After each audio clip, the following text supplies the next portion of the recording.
आप सभी को रामनवमी की और चैत्र नवरात्रों के समापन की बहुत बहुत शुभकामनाएं। आज साख विसर्जन किया जा रहा है और अगर हम कई सारे अलग अलग कैनाल्स की बात करें, वहाँ पर जम्मू के लोग जो हैं बढ़ चढ़कर साख विसर्जन प्रक्रिया में हिस्सा ले रहे हैं और घर में जो उन्होंने पवित्र साख उगाई थी उसे व्रत ख़त्म करने के बाद नदियों में जो है उनका विसर्जन किया जा रहा है। जम्मू म्यूनसिपल कॉरपोरेशन के मेयर राजेंद्र शर्मा ने इस बार अपील की थी कि तवी में ना साख विसर्जन करके आप नहरों में विसर्जन करें, और इसको देखते हुए जितने भी नहरों के प्रमुख जो स्पॉट्स हैं वहाँ पर कई सारे वॉलंटियर्स और जम्मू म्यूनसिपल कॉरपोरेशन के लोग खड़े हैं और उनकी मौजूदगी में लोग साख विसर्जन कर रहे हैं। अखनूर कैनाल जो है, अखनूर से चलती है जो, वो फ़िलहाल अगर हम बात करें उसमें ही ज़्यादा लोग साख विसर्जित कर रहे हैं। और पहली बार ऐसा हो रहा है कि ये नहर जो है सामग्री, पूजा की सामग्री से की चीज़ों से लबालब बहती हुई नज़र भी आ रही है। इस पर हम लोगों से प्रतिक्रिया भी लेते हैं कि क्या ये डिसीजन सही है कि तवी में साख ना विसर्जन करके नहरों में विसर्जन करना, और अगर तवी साख विसर्जन करने से पोल्यूटेड होती है तो क्या कैनाल्स नहीं हो सकते, या फिर इसका कोई और अल्टरनेट रास्ता निकालना चाहिए जिससे नदियाँ भी दूषित ना हो और लोगों की जो आस्था है उसे भी ठेस ना पहुँचे। कुछ लोग हैं जिन्होंने अभी यहाँ पे पूजन अर्पण किया। सर, क्या नाम है आपका? मेरा नाम चमल अमृत शर्मा है जी। शर्मा साहब, मुझे ये बताइए, आपने अपनी ज़िंदगी में शायद कभी देखा होगा कि कैनाल में इतना जो आज विसर्जन के दिन? नहीं देखा, ये पहली बार ही हम देख रहे हैं। हम हर साल यहाँ आते हैं, आते जाते हमारा रास्ता यही है। तो यहाँ देख रहे हैं कि लोग, चलो मैं नहीं कहता कि ये कैसा होना चाहिए, एडमिनिस्ट्रेशन को देखना चाहिए, लेकिन बात यह है कि कुछ ऐसा हो जिसमें धार्मिक आस्था भी मेंटेन रहे और ये पॉल्यूशन जो वगैरह ये भी ना हो। ये तो मैं समझता हूँ कि म्यूनसिपैलिटी को और एडमिनिस्ट्रेशन का काम है, उनको देखना चाहिए। तो साल में 2 बार नवरात्रे आते हैं। आप पहले, इससे पहले साख तभी में विसर्जित करते थे? तभी में करते थे। हाँ, पहली बार कैनाल में आप? हाँ, पहली बार आए। मतलब संदेश आप तक मेयर का पहुंच गया था कि नहर में विसर्जन? ऐसे ही किसी का पार्टिकुलर तो है नहीं। कहा सुनी थी कि इस बार इधर नहर हेड में जो परवाह करेंगे साग, तो हम भी साग परवाह करने के लिए आए हैं। तो पहले हम तवी में जाते थे, तो इस बार इधर आ गए हैं। तो ये तस्वीरें देख के आपको कैसा लग रहा है? जैसे ये देखिए बहती हुई यहाँ पर ये अभी। सर, मुझे तो ऐसा ही लग रहा है जैसे सबको ही लग रहा है। अच्छा तो नहीं, अब तो मैं इसमें क्रिटिसाइज नहीं करना चाहता। हम देखते हैं ना कि गणेश विसर्जन के टाइम आर्टिफिशियल वो लेक्स, तो मैं समझता हूँ कि I think that there should be such a provision that administration भी अपने पर कायम रहे, लोगों को असुविधा ना हो, धार्मिक जो क्या कहते हैं आस्था भी मेंटेन रहे और ऐसा कुछ भी ना हो। मैं तो ये चाहूँगा। धन्यवाद। तो लगातार लोग जो है साख विसर्जित कर रहे हैं और एक बार मैं वीडियो जल्दी से कहूँगा आप नहर के विजुअल्स दिखाएं। अखनूर से ये नहर चलती हुई आती है और ये कैनाल हेड तक पहुंचती है।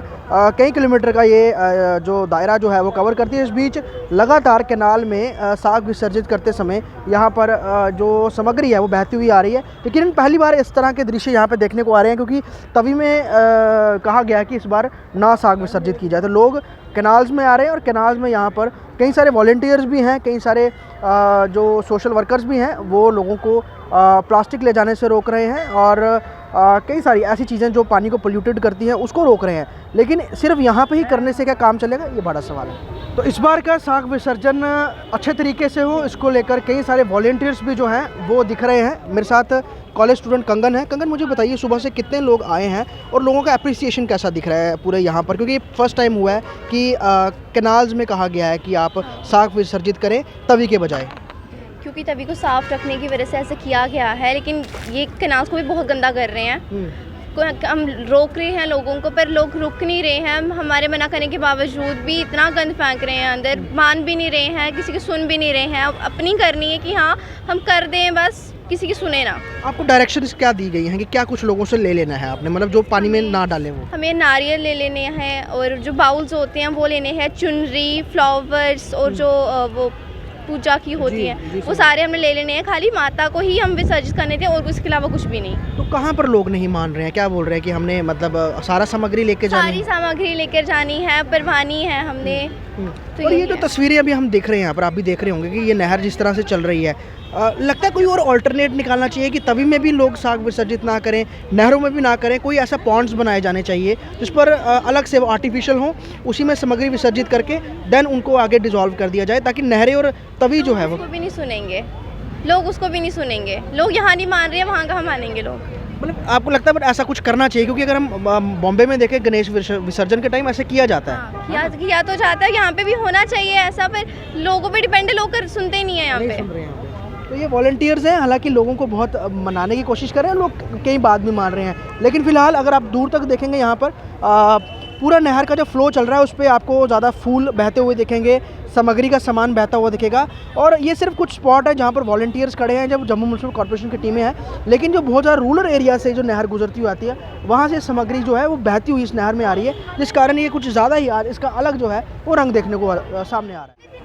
तो अपनी तरह के पहले इस बार ये विजुअल्स दिख रहे हैं जहाँ पर नहर में ज़्यादातर लोग जो हैं वो साग विसर्जित करने के लिए आ रहे हैं। हालांकि पहले भी करते थे, लेकिन जिस तरह से जो तवी में ज़्यादा रुख रहता है लोगों का, वो अब यहाँ पर नहरों की तरफ हुआ है, कनाल्स की तरफ हुआ है, और ज़्यादा वॉलंटियर्स जहाँ वो काम कर रहे हों पोल्यूशन कंट्रोल बोर्ड के साथ, जम्मू म्यूनसिपल कॉर्पोरेशन के साथ, वो लोग यहीं पर ही लोगों से जो ऐसी चीज़ें हैं जो पानी को दूषित कर सकती हैं उसे वापस ले रहे हैं, उसे बहाने नहीं दे रहे हैं, सिर्फ जो पवित्र साख है वही विसर्जित की जा रही है। लेकिन सवाल यही है कि तभी जहाँ ये कोशिश की जा रही है कि वो दूषित ना हो, वहीं कैनाल्स जो हैं वो क्या दूषित नहीं होंगी इस तरह से, या फिर इसको लेकर कोई अल्टरनेटिव रास्ते निकालने चाहिए? क्योंकि अभी भी अगर हम बात करें बड़े ज़्यादा लोग तवी में जा रहे हैं साग विसर्जन करने के लिए, हम आपको वो भी दिखाएंगे, लेकिन फ़िलहाल कई सारे ऐसे जो नाले हैं, ड्रेन्स हैं बड़े, जो तवी में गिरते हैं, तो लोग उसको लेकर भी आहत हैं कि नालों को बंद किया जाए। जब तक वो तवी में गिरना बंद नहीं होंगे तो पोल्यूशन कैसे कंट्रोल होगा, गंदगी कैसे ख़त्म होगी? वहीं क्या सिर्फ साख को तवी में विसर्जन करने से रोकने से क्या नदियों को बचाया जा सकता है? ये बहुत बड़ी सवाल है। या फिर ये कनाल्स भी इससे दूषित हो रहे हैं, इसको लेकर कॉर्पोरेशन क्या करेगी? क्योंकि इसके बाद जो रिपोर्ट है वो यकीनन उनके पास जाएगी कि क्या कुछ दृश्य सामने आ रहे थे और कितने लोगों ने घाटों में या फिर जो जगहें थी प्रॉपर वहाँ पर साग विसर्जित किया। क्योंकि कनाल पीछे से बहती हुई आ रही है और 20-22 किलोमीटर का दायरा ये कवर करती है, और गाँव-गाँव में लोग जो हैं वो जो नदी में जो है वो साग विसर्जित करते हैं। तो तस्वीरें कुछ अलग देखने को मिली, कुछ लोगों ने कहा ये ठीक है, लेकिन बहुत सारा ऐसा इसको लेकर अभी अवेयरनेस की ज़रूरत है, जिसको लेकर ये ध्यान दिया जाए कि कोई भी जल स्रोत हो वो दूषित ना हो और लोगों की आस्था जो है वो भी आहत ना हो।